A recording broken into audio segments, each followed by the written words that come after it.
Justice of the Peace Benaja Widup sat in the door of his office smoking his elder stem pipe.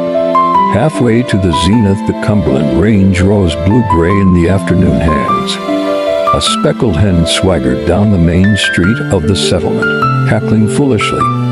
Up the road came a sound of creaking axles, and then a slow cloud of dust, and then a bull cart bearing Ransie Bilbro and his wife. The cart stopped at the justice's door, and the two climbed down. Ransie was a narrow 6 feet of sallow brown skin and yellow hair.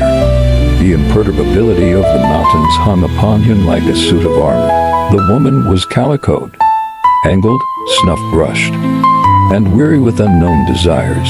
Through it all gleamed a faint protest of cheated youth. Unconscious of its loss, the justice of the peace slipped his feet into his shoes for the sake of dignity and moved to let them enter. "We all," said the woman, in a voice like the wind blowing through pine boughs, "wants a divorce." She looked at Ransie to see if he noted any flaw or ambiguity or evasion or partiality or self-partisanship in her statement of their business. "A divorce," repeated Ransie with a solemn nod. "We all can't get along together, no. It is lonesome enough for to live in the mountains when a man and a woman cares for one another. But when she's a spittin' like a wildcat or a sullenin' like a hoot owl in the cabin, a man ain't got no call to live with her. When he's a no, count varmint," said the woman, without any especial warmth. "A traipsin' along of scalawags and moonshiners, and a layin' on his back pizeneth cone whiskey, and a pesterin' folks with a pack o' hungry, triflin' hounds to feed, when she keeps a throwin' skillet lids," came Ransie's antiphony, "and slings boilin' water on the best coon dog in the Cumberlands, and sets herself a Jean cookin' a man's victuals, and keeps him awake o' nights accusin' him of a sight of doings, when he's allays a fightin' the revenues, and gets a hard name in the mountains for a mean man, who's gwine to be able fur to sleep o' nights." The justice of the peace stirred deliberately to his duties. He placed his one chair and a wooden stool for his petitioners. He opened his book of statutes on the table and scanned the index. Presently he wiped his spectacles and shifted his inkstand. "The law and the statutes," said he, "are silent on the subject of divorce as far as the jurisdiction of this court are concerned. But, according to equity and the Constitution and the Golden Rule, it's a bad bargain that can't run both ways. If a justice of the peace can marry a couple, it's plain that he is bound to be able to divorce them. This here office will issue a decree of divorce and abide by the decision of the Supreme Court to hold it good." Ransie Bilbro drew a small tobacco bag from his trousers pocket. Out of this he shook upon the table a $5 note. "Sold a barskin, and to foxes for that," he remarked. "It's all the money we got." "The regular price of a divorce in this code," said the justice, "are $5. He stuffed the bill into the pocket of his homespun vest with a deceptive air of indifference. With much bodily toil and mental travail he wrote the decree upon half a sheet of foolscap, and then copied it upon the other. Ransie Bilbro and his wife listened to his reading of the document that was to give them freedom. Know all men by these presents that Ransie Bilbro and his wife, Ariela Bilbro, this day personally appeared before me and promises that hereinafter they will neither love, honor, nor obey each other, neither for better nor worse, being of sound mind and body, and accept summons for divorce according to the peace and dignity of the state, herein fail not. So help you God. Benaja Widup, Justice of the Peace in and for the County of Piedmont, State of Tennessee.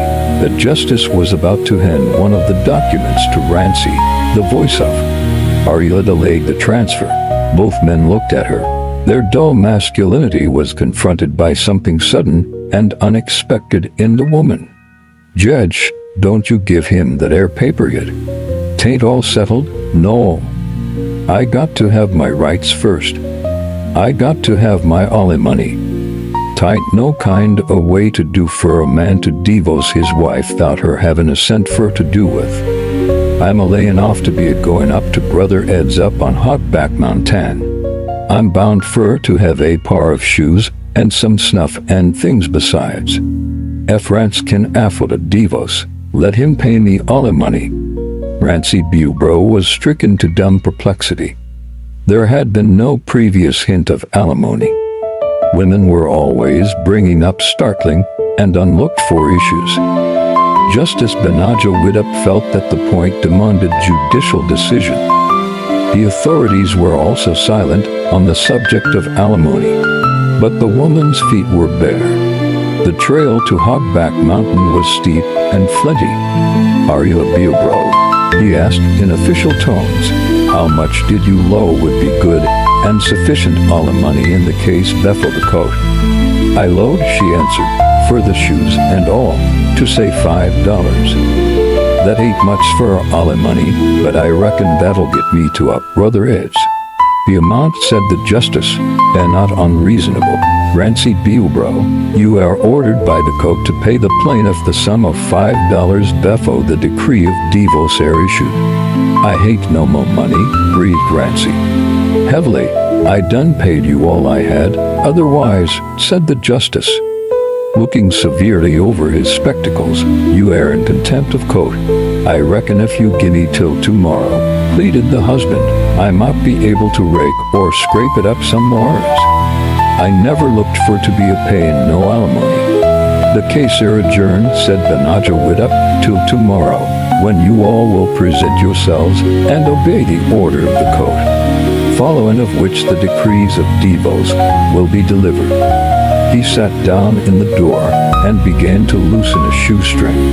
"We might as well go down to Uncle Zia's," decided Ransie, "and spend the night." He climbed into the cart on one side, and Ariela climbed in on the other, obeying the flap of his rope. The little red bull slowly came around on a tack, and the cart crawled away in the nimbus arising from its wheels. Justice of the peace Benaja Widup smoked his elder stem pipe.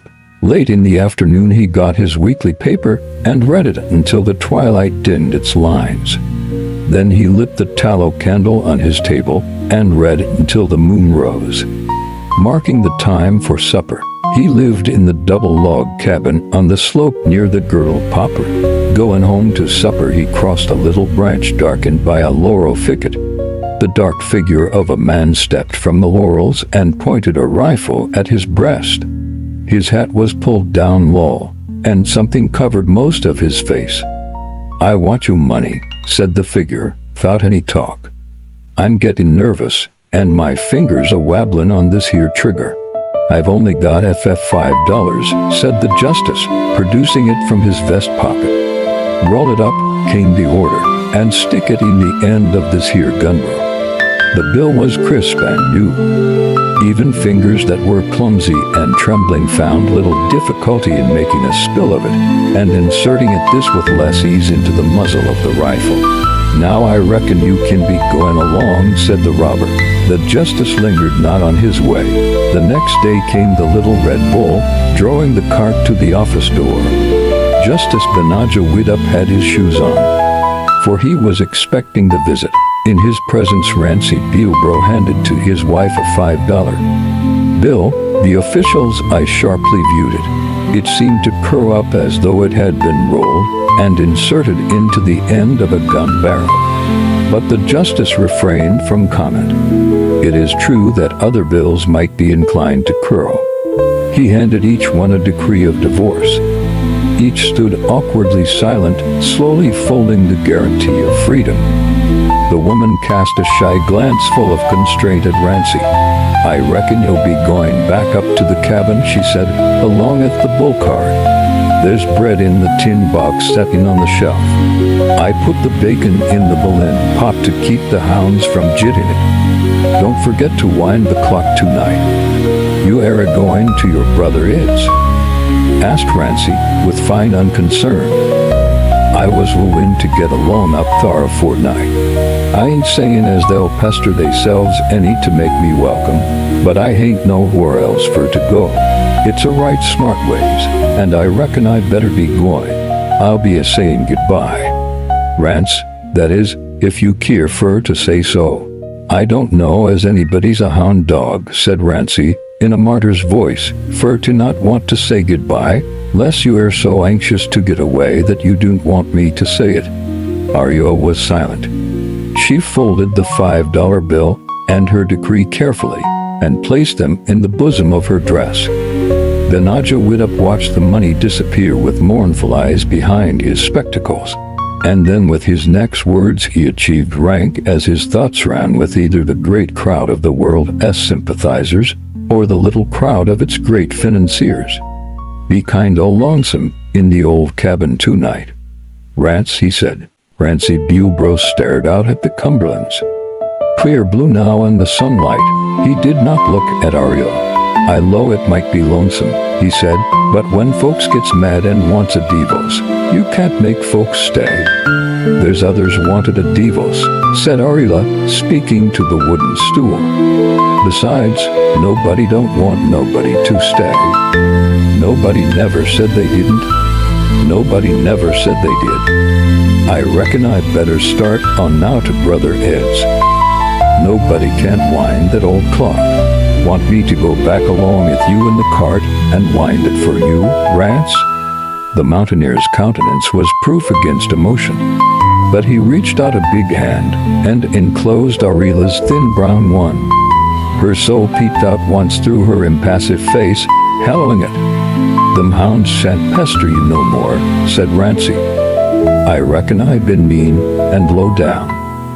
You win that clock, Ariela. My heart hits in that cabin, Rance, she whispered, along with you.